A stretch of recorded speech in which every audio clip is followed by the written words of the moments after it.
Welcome to Wear Your Cape to Work, a podcast hosted by Project Insight. We believe that project and program managers are the real superheroes of every organization. We want you to hear their stories so you can be inspired to wear your own cape to work. My guest on today's podcast is Brian Morin. I'm so excited for you to meet him. He's been the Director of Transformation and Business Strategy at several organizations, and he has a real knack for coming in, seeing what needs to be adjusted or refined, and bringing order to that chaos so that a business can find momentum and continue moving their strategic initiatives forward. He's worked in technology projects across organizations like JP Chase, Wells Fargo, Bank of the West, and BMO Harris, and we're excited to have him on the show so that you can see the superpowers needed to lead these kinds of transformative efforts at companies across the country. Thank you so much for joining us today, Brian. I'm so glad you could be a part of our podcast. Thanks. I'm happy to be here. I was telling Mathew that you and I met at PMO Uncon. In fact, we've had a number of guests since that event who have joined us on the podcast. It was so enriching. I highly recommend that if you're a project leader or a PMO leader and you have an opportunity to attend another PMO Uncon event, that you make your way, in whatever capacity you can, virtually or in person, to attend. It was a wonderful meeting of the minds. Did you enjoy your time there too? I did. I had a great time. It's always good to hear from people that are in the trenches with you, right? And get their perspective on things. And I think what I really liked about it is they all came from different industries. And so we got to see that what's happening in one industry is really is the same in another industry. So the great thing is that everything we do is so transferable.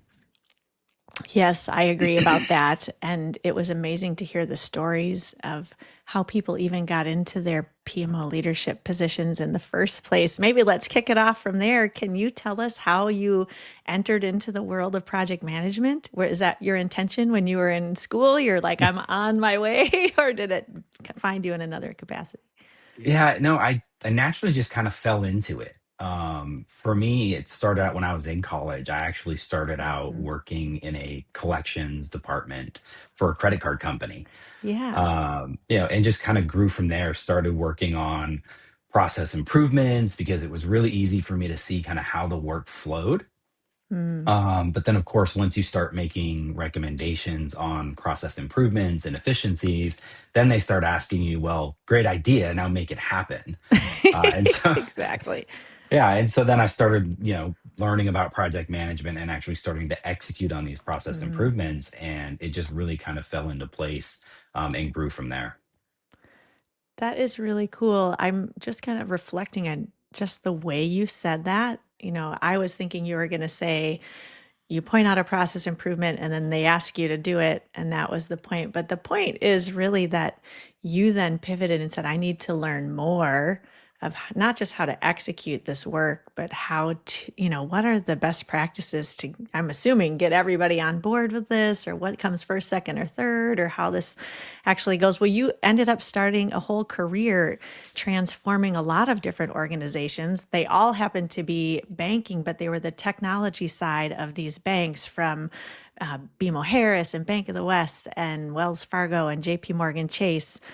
While you were there, the stories I've heard are that, those teams that you were on grew in size from the first to your most recent role. The transformations that you were managing weren't just simple, from maybe what they were when you first started in that, credit card collection situation. They grew and grew. These transformations just inflated. When you see some of that transformational leadership strength, coming out of you, how did that change as you kept going through these roles? It seems like it just found you and then it started to expand. Yeah. I mean, I think for me, it was a lot of growth recognition, right? Because when I first, and having great mentors and people that supported me throughout my career, right? Because, like I said, I kind of fell into it. I started to learn project management on my own. I was on the business side at the time. And so, I came from a business ownership perspective, and having to work with our technology partners. And really early on in my career, I had great technology partners that really, you know, don't tell us how to do things, right? Because I'm a very Yeah. direct person. And so I was Yeah. always like, okay, this is what we need to do. This is how we Yeah. need to do it. And this is how we're going to move forward. To then saying, like, what are you trying to achieve? What are the outcomes that you're trying to achieve? And Mm, growing from the whole telling technology what to do to telling them what we want to achieve really then allowed my career, my scope and span of control to expand because I was able to create these great partnerships. Um, and so as you grow, right, you of course get to take on more opportunities. And that's really when I started to fall in love with sort of the whole PMO world. Because I got mm. the opportunity to stand up my first PMO in the credit and debit fraud department for one of the credit card Oh, companies. wow. Uh-huh. Um, and that's where sort of the people management came into play and the Mhm. relationship building and really understanding that you can have a perfect process, but if you don't get the people involved and you don't get them to buy into it, it's not going to be successful. And so I really had to focus on the people aspect of project management. And I think that was sort of the catalyst that really kind of took my career off. Yeah, was that discovery of making it about the people as opposed to the process? How did you find that Yeah. out for yourself? How did you stumble on that? Well, I mean, in full transparency, because that's how I like to operate. Yes, There was a let's. lot. There was a lot of stumbling there. There was Mm, a lot of feedback from leadership and mentors early in my career that said, hey, Brian, just because you understand something, right, and mm, you got it quickly, doesn't mean the rest of the team did. And so now you need to take it and make it your responsibility to bring the room along, right? And to get them mm, caught up and understanding mhm, and bought into what you want to do and the outcomes that you're trying to achieve and how the recommendations you're making are going to do that. Mhm. And the more the feedback was, right, the more I can do that and the easier I can make that process, the more successful I'm going to be. And so I stumbled a lot there because I was like, okay, I see it. 1+1 = 2. You guys, everybody else should see 1+1 = 2, but you've got to help them understand that. And the more you can focus on the people, less the process, then the easier it's going to be, the more successful you're going to be, the more buy-in you're going to get from individuals.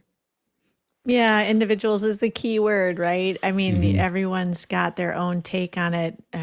Our audience knows we're all listening and we're like, yeah, one person on my team is different from the next person on my team. And maybe the pace that somebody grasped something on this project is, different than on this project. And we all have our own home life and, Hmm. background and, different strengths and skill sets, and it's a lot of chemical concoction going on teams, to make these transformation happen. Matt, you look like you had a follow-up question.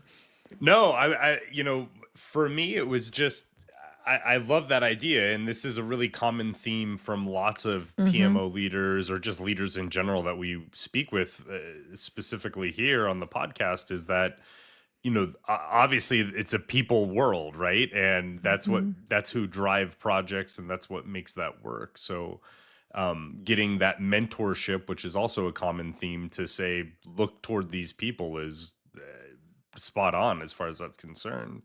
Do you, when you're at that level, Brian, of being a bigger leader, within the PMO, who then have lots of stakeholders reporting Right. up to you one way or another, how do you try to work your way down the webs of connection so that way you have these great partnerships with the most, people possible?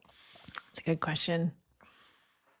Yeah, I think it's for me, it's about treating everybody as an individual.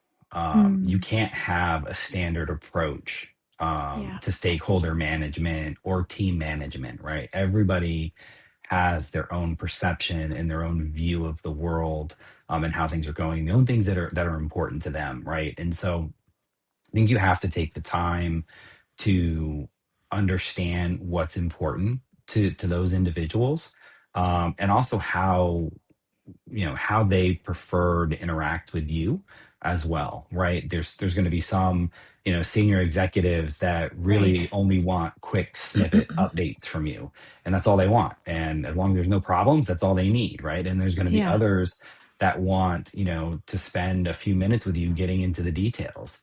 And I think that goes the same for people that work for you, or either directly or indirectly, right? They have different levels of needs, and you need to understand those in order to build an appropriate relationship with them, right? And really, the goal is out of the relationships is trust, right? I want people to trust me, to know that I'm going to, support them.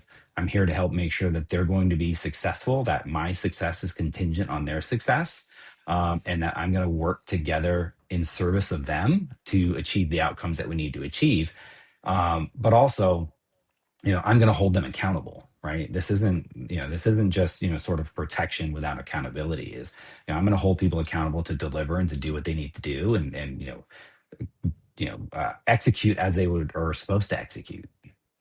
Yeah, I'm knowing, just from how long you've been involved in, these kinds of transformational organizations and these roles, that this just didn't happen, oh, I decided I would be great at relationships and I just was, it's obviously, like you said, there's stumbling involved, but not just that, there's just trying, right? There's just Mhm. trying, and there's figuring out how it worked here and how it worked there, and maybe this one worked great and this one didn't, but I'm finessing this all the time. But I'm betting that you have some relational skill strengths, in your back pocket. In fact, one compliment that I saw from your LinkedIn endorsements, someone quoted, Brian brings order from chaos.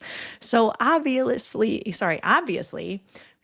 someone is recognizing, or people are recognizing, that when Brian comes in, he does have a knack for this relationship building, and he does have a knack for transformation. And here he is bringing those two powerful sides of the equation together to take some action here in the midst of this, difficult, situation.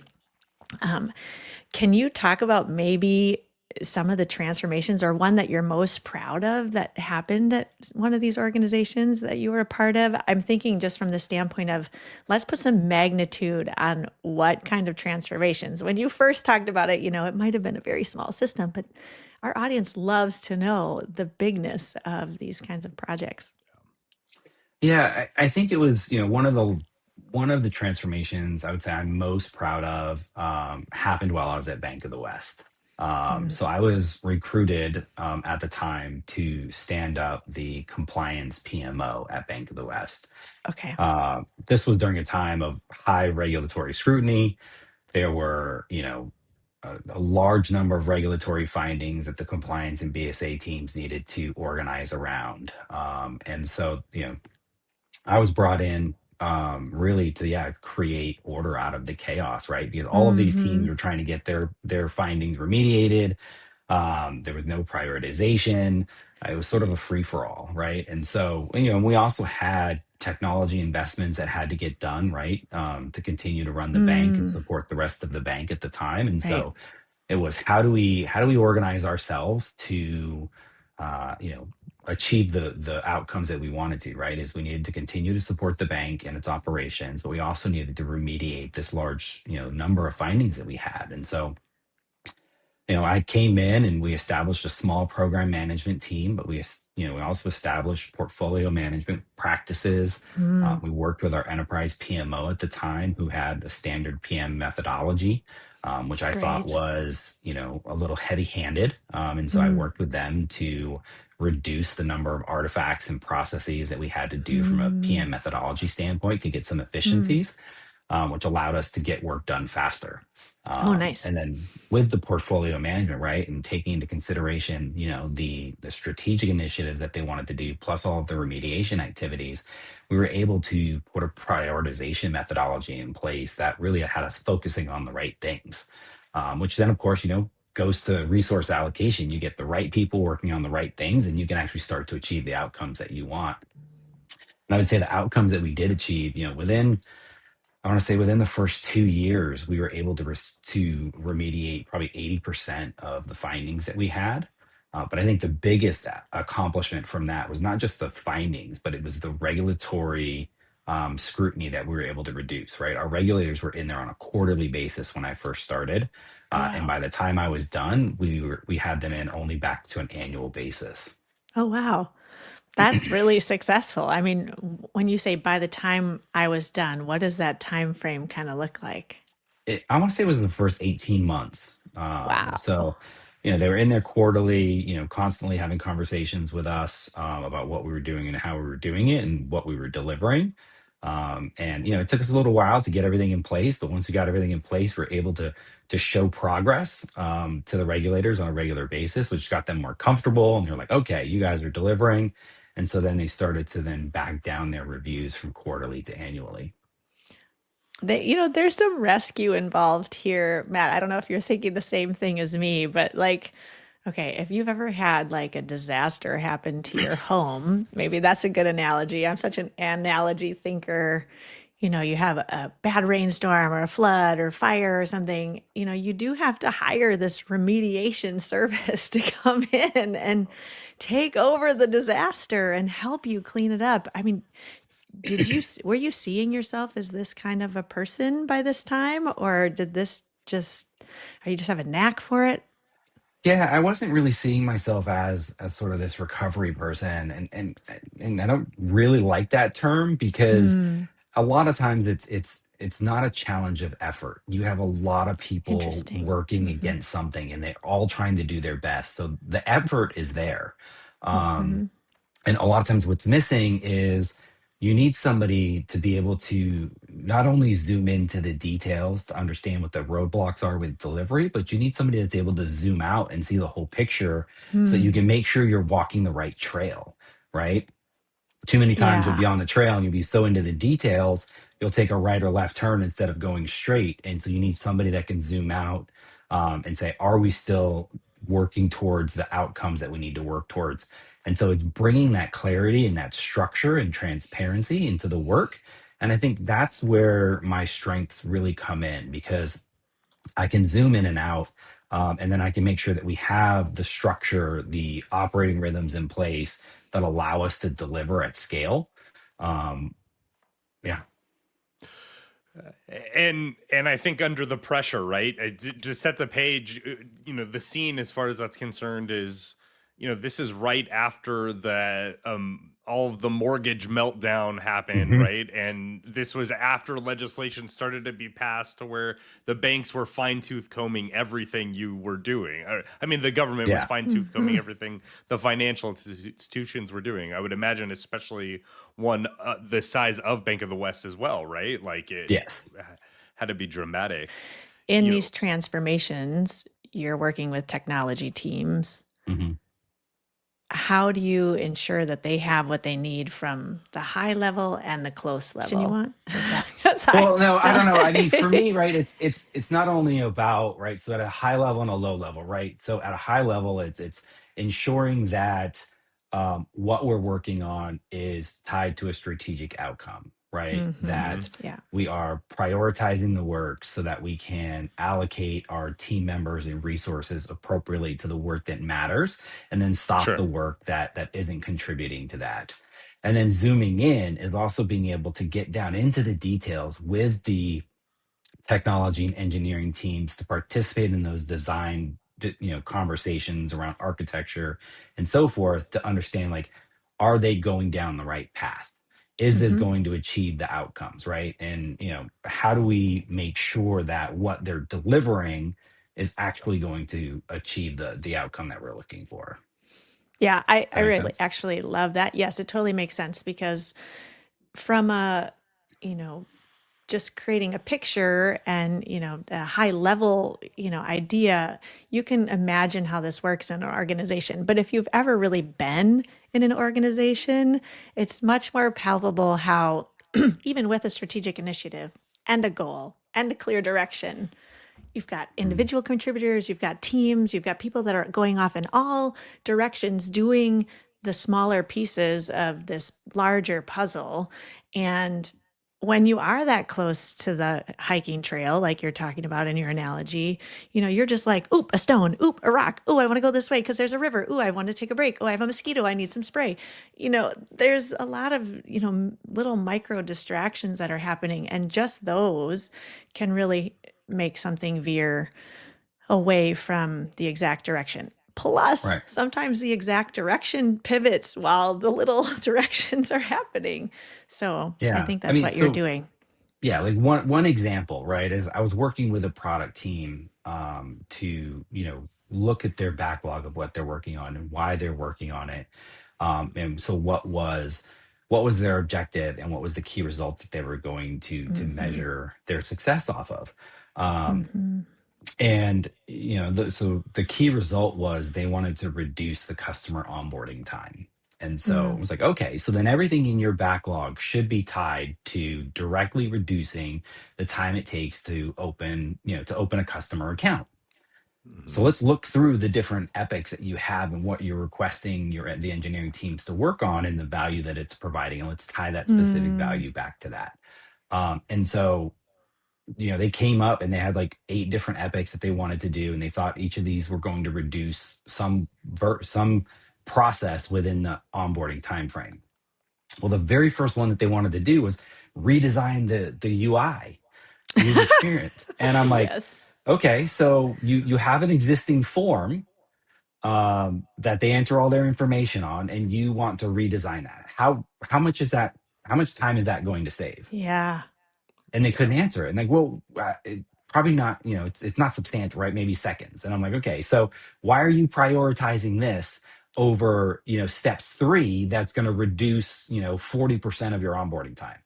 Well, Mm-hmm. it's the first part of the process, so we have to start there. And so there was this whole education with the product organization to say, let's focus on what matters most.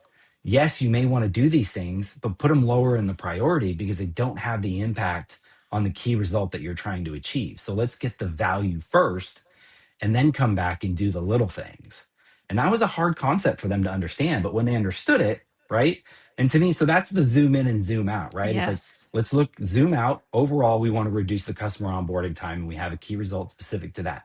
Now let's zoom in and let's see how we're doing that, and let's make sure it makes sense. Yeah, that's killer. I think people are going to save this little part of this episode and send it to everyone they know. Well, I know anybody who's working with product teams specifically Yes. as well, right? Because it's so easy Yes. when when your position isn't to be providing that scope and scale to just say, hey, I'm in the bush, I'm cutting through, we're doing our work, and we're moving forward, right? So it's, Yeah, and uh, yeah, I would say one important thing there, right? Like, you know, product owns the decision of what to work on, right? And so Right. I'm not saying it's my role to come in there and say, no, you Yeah. can't do this or you can't do that, right? But it's to point those sure. things out and have that conversation, right? And if you're in a Mm-hmm. PMO or a portfolio management role, at a specific organization and dealing with this, then I think the role is, okay, well, product, if you that's what you want to work on and you're still going to make it your number one priority, that's fine, but let's be transparent about why you're doing it and the impact on the key result that it's going to have, so that when leadership asks, why aren't we delivering this value? Why aren't we reducing and hitting our key result, at a reasonable time frame? We can communicate why. Yeah, that's great. And I can see this working two ways, right? You just alluded to it. There's the person at this high level that's pointing things out and saying, we have to do it this way. I'm just coming to assert myself. And I think all of us can feel that tightness of the Yeah. panic that happens on those teams, right? Like, oh my gosh, this person's coming in. I'm totally working on our product and I have the passion for it. And they're just going to tell me what to do.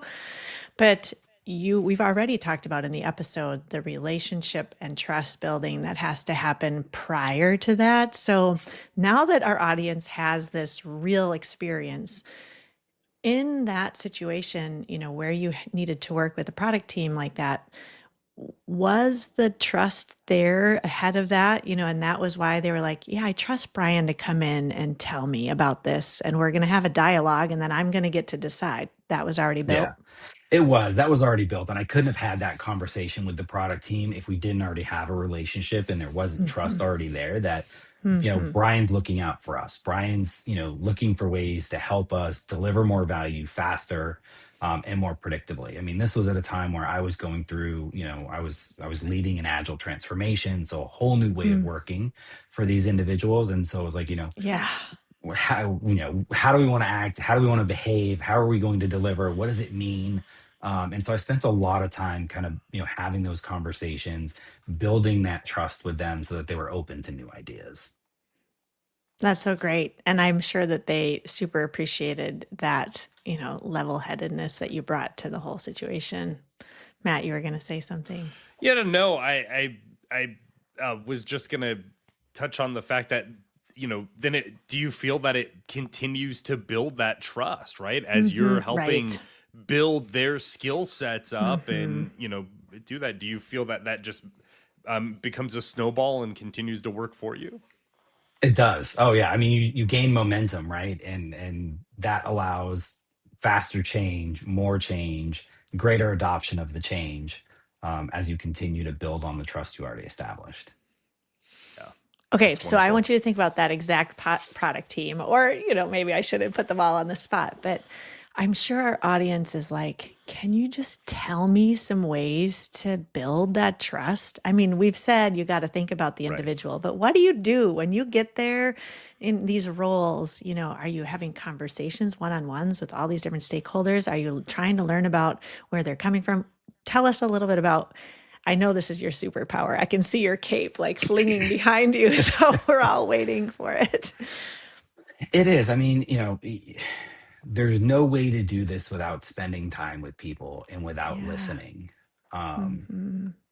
I like to ask a lot of questions, and I'm upfront about that too, because some people get offended when you ask questions because they start to think, why is he asking so many questions? Am I somehow not explaining something? Does he not Hmm. believe me? Why is he challenging Sure. me? Right. And so I like to address that up front with individuals Mm. when we're having these conversations, just let them know, like, hey, I ask a lot of questions because I like to understand things. And the only way for me to understand something is to ask additional questions, especially if I'm not understanding it. So don't take it personal. It has nothing to do with you as an individual. It's just how I learn and interpret things. So, there's going to be a lot of questions. And so setting the stage with them helps too. Um, and being upfront with people about when I don't understand something and it's not making sense, and going down that route with them, being transparent, helps those conversations as well. I also think, I mean, you don't want to fake this, right? But when Right. you make a mistake, owning up to that mistake, Yep. with individuals really builds trust. I mean, like, hey, you know Hmm. what? Yeah, I made this decision, and I'll give you an example of it. During the Agile transformation, I met with my leadership team a lot, and we, agreed on sort of what the outcomes were and where we thought Agile needed to go with the organization and how that delivery needed to happen. And so we started looking at, cross training opportunities and cross skilling opportunities within the Scrum teams, and trying to get plans in place with our technology leaders or engineering teams to how they were going to do that, so that we really had skills based employees, skill based teams, not role based teams. Well, that created a little bit of conflict with the engineering Hmm. teams, because they weren't ready for that. And it created a little bit of conflict with the business teams because they were like, well, that's Mm. not helping us. Yes, it'll help us move faster eventually, but it's not helping us move faster now. And Right. so, I got that feedback from the engineering teams and the product teams. I said, okay, well, then let's have a conversation. What's important to you, right? What is going to make you feel that this agile transformation is successful? And they came up with, they just wanted to deliver faster. So engineering just wanted to do things faster. Like, Mm. we have to move faster, we have to deliver more.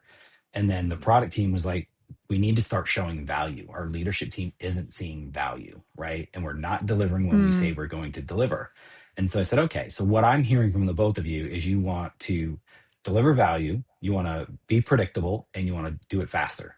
So, okay, so let's focus our teams around that and how we can start to, coach our teams on how to do that. And so That's great. we transitioned our focus to that. And within the first year, great outcomes we were able to achieve. All of our teams made a 35% increase in velocity, so execution speed. Our predictability for the teams went up 51%.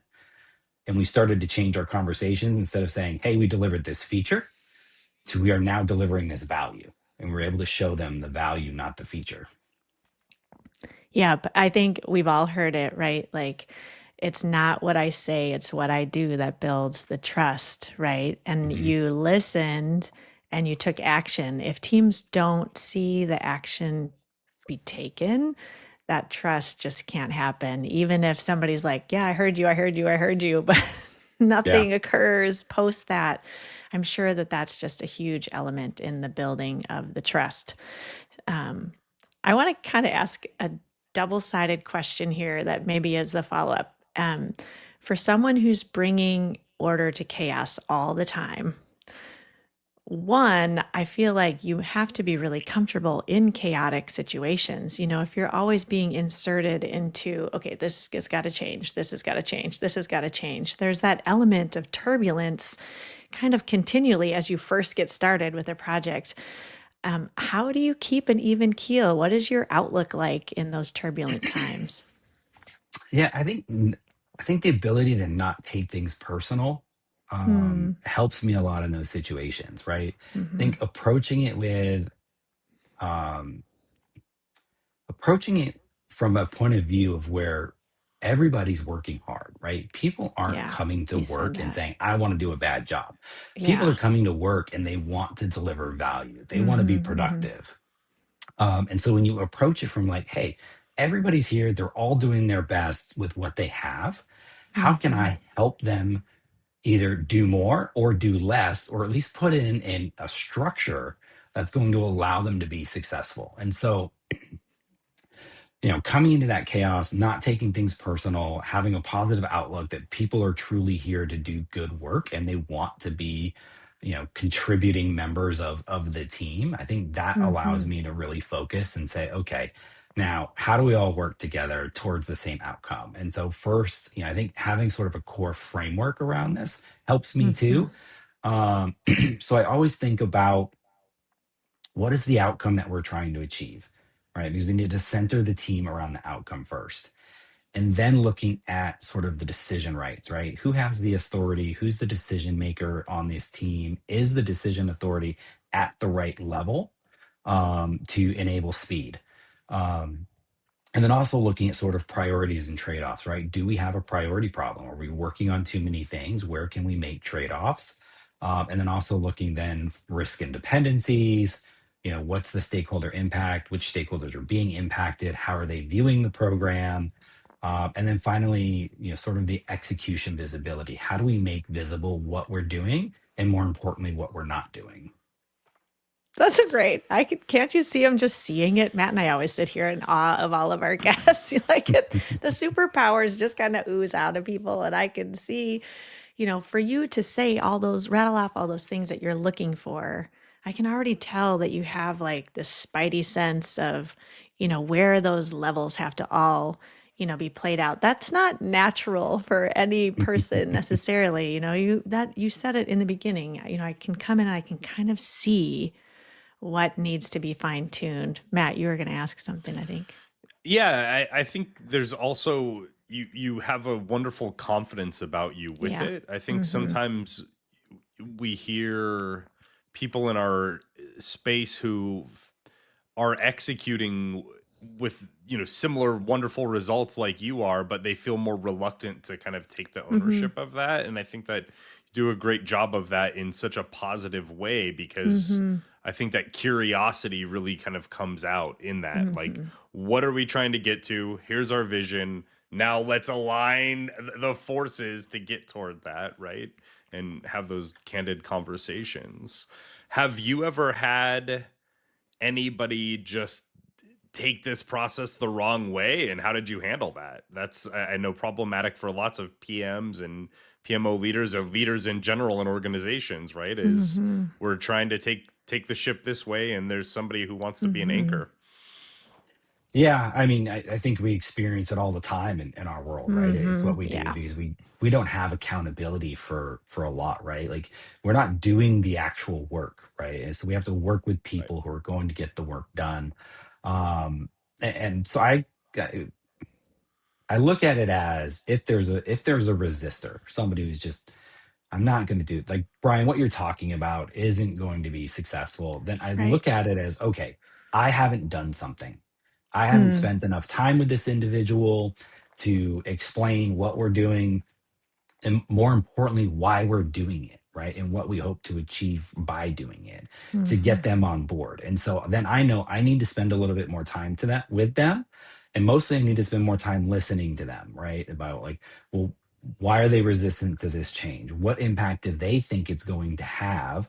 What do they feel is most important? What do they think I should be focusing on instead of what I am focusing on, right? And so then we can start to have those conversations. And sometimes, look, I wasn't right. I was focused on the wrong thing. And so by learning and listening to Mm-hmm. them, I was able to step back, right? Let's zoom out for a second and let's see what the feedback is, and if we need to get on a different path to the outcomes that we're going to and make those adjustments. And sometimes you have to make the adjustments, and sometimes you need to spend a little bit more time getting them on board, and really solving their problems, right? Or if you're not going to solve their problems, explaining to them why you're not going to focus on that right now, and why what you're Mm. focusing on is going to help you achieve the outcomes you need to achieve, and getting them there. So Yeah, if a resistor brings you their resistance openly, that's a good barometer that you've been trusted anyhow, mhm, right?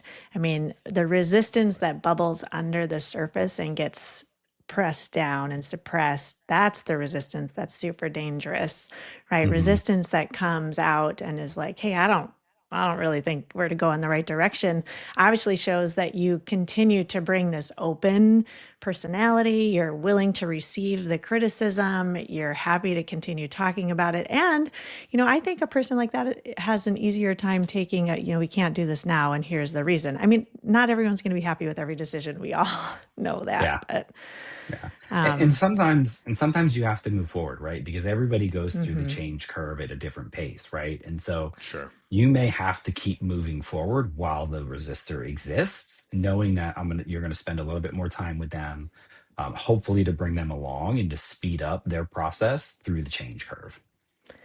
Brian, you bring momentum to change. I'm excited for our audience to hear this episode. I think that we shared a lot about how to build those relationships, even if you're not a natural at it, like Brian seems to be, how to stop and step back and see things from a high level and a very close up angle. So much here for people to take away and really fine tune their own project leadership skills. Thank you for sharing your expertise with us and your experience. We're so glad that you agreed to be part of the podcast. You're very welcome. I had a great time. Very happy to be here, and I love talking about this, and I love talking to people that are interested in it, and want to improve things, and are always looking for improvements. Well, we'll share your LinkedIn profile with people if they want to follow you and your escapades and get in touch with you about how they can do this better. And we'll make sure that they know how to find you. Thank you again for being a guest. Thanks, Brian. Appreciate it. Have a great day. Thank you for joining us today on the Wear Your Cape to Work podcast, hosted by Project Insight. If you enjoyed today's episode, please like, follow, or leave us a comment. If you subscribe to our YouTube, Spotify, Apple, or other favorite podcast channels, you'll receive notifications of all of our new episodes. We'd also love it if you would share Wear Your Cape to Work with your network of PMPs or anyone else who might enjoy the show. Project Insight is an online project and portfolio management software that helps companies connect project data from across all of their teams and software tools so that they can make confident decisions about their business. Our website is projectinsight.com, and there you can find many resources for project professionals, including free PDU webinars, as well as a place to register for a demonstration or a consultation with one of our success teams. Thank you once again for joining today's conversation, and most importantly, thanks for wearing your cape to work.